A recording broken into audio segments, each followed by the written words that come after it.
ಎಲ್ಲರಿಗೂ ನಮಸ್ಕಾರ. ನಾನು ಗಣೇಶ್ ಪಾಟೀಲ್. ಸ್ನೇಹಿತರೆ, ನಾವು ಲಾಸ್ಟ್ ವಿಡಿಯೋದಲ್ಲಿ ವೈಟ್ ಕಾಲರ್ ಕ್ರೈಮ್ಸ್ ಕೋರ್ಸ್ ನ ಬಗ್ಗೆ ಸ್ಟಡಿ ಮಾಡಿದ್ವಿ. ಅದರ ಸಿಲೆಬಸ್ ಏನು ಅಂತೇಳಿ ನೋಡಿದ್ವಿ. ಈ ವಿಡಿಯೋದಲ್ಲಿ ನಾವು ಲ್ಯಾಂಡ್ ಲಾ ಕೋರ್ಸ್ ನ ಸಿಲೆಬಸ್ ಏನು ಅನ್ನೋದನ್ನ ನೋಡೋಣ. ಮೊದಲಿಗೆ ಈ ಲ್ಯಾಂಡ್ ಲಾ ಕೋರ್ಸ್ ನ ಅಬ್ಜೆಕ್ಟಿವ್ಸ್ ಗಳು ಏನು ಅನ್ನೋದನ್ನ ನೋಡೋಣ. ಈ ಕೋರ್ಸ್ ಸ್ಟೂಡೆಂಟ್ಸ್ ಗಳಿಗೆ ಲೈಫ್ ನಲ್ಲಿ ಲ್ಯಾಂಡ್ ನ ರೋಲ್ ಏನಿದೆ, ಲ್ಯಾಂಡ್ ಗೆ ಇರುವಂತಹ ಕಾನ್ಸ್ಟಿಟ್ಯೂಷನಲ್ ಸ್ಟೇಟಸ್ ಮತ್ತು ಲ್ಯಾಂಡ್ ರೆವೆನ್ಯೂ ಬಗ್ಗೆ, ಲ್ಯಾಂಡ್ ಟ್ರಾನ್ಸ್ಫರ್ ಮಾಡೋದ್ರ ಬಗ್ಗೆ, ಅದನ್ನ ಅಕ್ವಿಜಿಷನ್ ಮಾಡೋದು, ಕನ್ವರ್ಷನ್ ಮಾಡೋದು ಮತ್ತು ಕಂಪನ್ಸೇಷನ್ ಪಡ್ಕೊಳ್ಳೋದು, ರಿಹ್ಯಾಬಿಲಿಟೇಷನ್ ಮಾಡುವಂತದ್ದು, ರೀಸೆಟಲ್ಮೆಂಟ್ ಮಾಡುವಂತದ್ದು ಇತ್ಯಾದಿ ವಿಷಯಗಳ ಬಗ್ಗೆ, ಅವುಗಳ ಬೇಸಿಕ್ ಲೀಗಲ್ ರಿಸೈಮ್ ನ ಬಗ್ಗೆ ವಿದ್ಯಾರ್ಥಿಗಳಿಗೆ ಪರಿಚಯ ಮಾಡಿಸುವಂತಹ ಉದ್ದೇಶವನ್ನ ಈ ಕೋರ್ಸ್ ಹೊಂದಿದೆ. ಈಗ ನೆಕ್ಸ್ಟ್ ಈ ಕೋರ್ಸ್ ನ ಕಾಂಟೆಂಟ್ಸ್ ಏನು ಅನ್ನೋದನ್ನ ನೋಡೋಣ.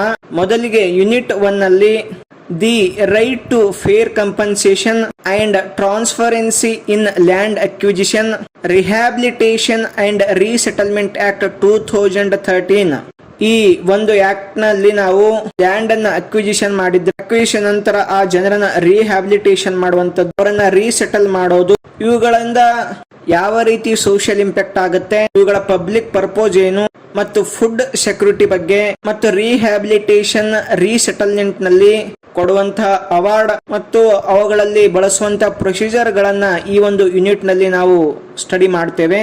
ನೆಕ್ಸ್ಟ್ ಯೂನಿಟ್ 2 ನಲ್ಲಿ the right to fair compensation and transparency in land acquisition, rehabilitation and resettlement act 2013 ನ ಈ ಕಾಯ್ದೆಯಲ್ಲಿಯೇ ಲ್ಯಾಂಡ್ ಯುಟಿಲೈಸೇಷನ್ ಅಂದ್ರೆ ಏನು, ಲ್ಯಾಂಡ್ ಕನ್ವರ್ಷನ್ ಅಂದ್ರೆ ಏನು, ಮತ್ತು ನ್ಯಾಷನಲ್ ಮಾನಿಟರಿಂಗ್ ಕಮಿಟಿ ಏನ್ ಕೆಲಸ ಮಾಡುತ್ತೆ, ಅಕ್ವಿಜಿಷನ್ ಯಾವ ರೀತಿ ಮಾಡುತ್ತೆ, ರಿಹ್ಯಾಬಿಲಿಟೇಷನ್ ಯಾವ ರೀತಿ ಮಾಡುತ್ತೆ, ಈ ಸೆಟಲ್ಮೆಂಟ್ ಅಥಾರಿಟಿ ಯಾವುದು ಅನ್ನೋದನ್ನ ಈ ಯೂನಿಟ್ 2 ನಲ್ಲಿ ನೋಡ್ತೇವೆ. ಮತ್ತು ಲ್ಯಾಂಡ್ ಅಕ್ವಿಜಿಷನ್ ಆದ್ಮೇಲೆ ಆ ಜನಗಳಿಗೆ ಕಂಪನ್ಸೇಷನ್ ಕೊಡೋ ಸಲುವಾಗಿ ಅಪಾಯಿಂಟ್ಮೆಂಟ್ ಯಾವ ರೀತಿ ಆಗುತ್ತೆ ಮತ್ತು ಆ ಕಂಪನ್ಸೇಷನ್ ಅಮೌಂಟ್ ಅನ್ನ ಯಾವ ರೀತಿ ಪೇಮೆಂಟ್ ಮಾಡಲಾಗುತ್ತೆ ಅನ್ನೋದನ್ನ ಈ ಯೂನಿಟ್ 2 ನಲ್ಲಿ ಸ್ಟಡಿ ಮಾಡ್ತೇವೆ. ನೆಕ್ಸ್ಟ್ ಯೂನಿಟ್ 3 ನಲ್ಲಿ the Karnataka land revenue act 2013 ಈ ಕಾಯ್ದೆಯನ್ನ ಸ್ಟಡಿ ಮಾಡ್ತೇವೆ. ಈ ಕಾಯ್ದೆಯಲ್ಲಿ ಬರುವ ರೆವೆನ್ಯೂ ಆಫೀಸರ್ಸ್ ಯಾರು, ಮತ್ತು ರೆವೆನ್ಯೂ ಅಪಿಲೇಟ್ ಟ್ರಿಬ್ಯುನಲ್ ಅಂದ್ರೆ ಏನು, ಮತ್ತು ಲ್ಯಾಂಡ್ ಗೆ ಸಂಬಂಧಪಟ್ಟಂತಹ ಅಪೀಲ್ ಮತ್ತು ರಿವಿಷನ್ ಗಳನ್ನ, ಲ್ಯಾಂಡ್ ರೆವೆನ್ಯೂ ಬಗ್ಗೆ ಇರುವಂತಹ ಅಪೀಲ್ ಗಳನ್ನ, ಮತ್ತು ರೆಕಾರ್ಡ್ಸ್ ಆಫ್ ರೈಟ್ಸ್ ನ ಬಗ್ಗೆ ನಾವು ಈ ಯೂನಿಟ್ 3 ನಲ್ಲಿ ಸ್ಟಡಿ ಮಾಡ್ತೇವೆ.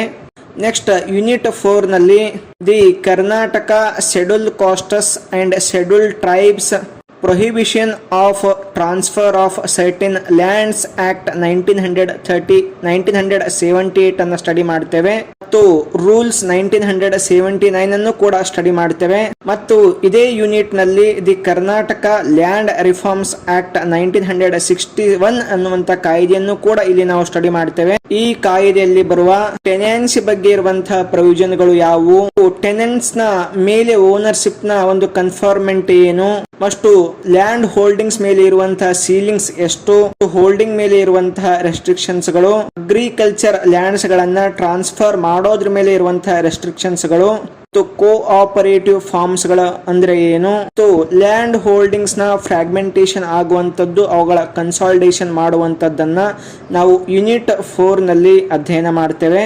ನೆಕ್ಸ್ಟ್ ಯೂನಿಟ್ 5 ನಲ್ಲಿ the real estate regulation and development act 2016 ಈ ಆಕ್ಟ್ ಅನ್ನ ಸ್ಟಡಿ ಮಾಡ್ತೇವೆ.